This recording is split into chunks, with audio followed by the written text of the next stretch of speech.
Là-bas, Amma. Va chercher Amma là-bas, ouais. Ouais. On va attendre que le lot remonte un peu. C'est la mascotte, elle est là. J'ai repris l'exploitation familiale avec un troupeau de 150 chèvres. Aujourd'hui, en 2013, j'en ai 200 en production de laitière.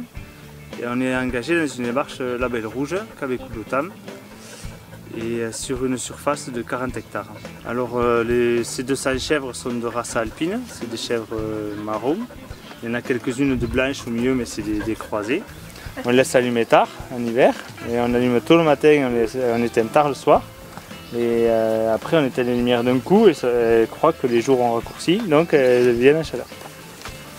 Et ça marche assez bien. Ça marche assez bien. C'est une alternative à tout ce qui est pongeage et les traitements hormonaux d'hiver. Tu lui grattes le dos.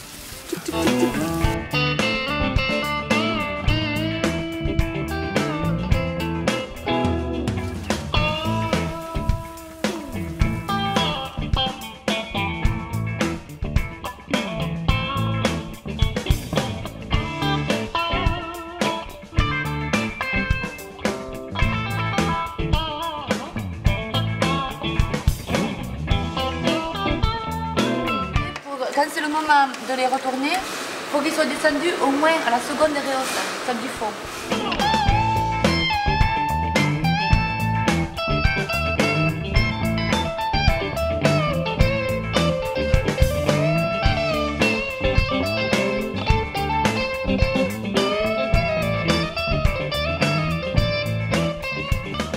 Nous sommes 3 producteurs fabriquent ce produit et 2 artisans et un producteur fermier.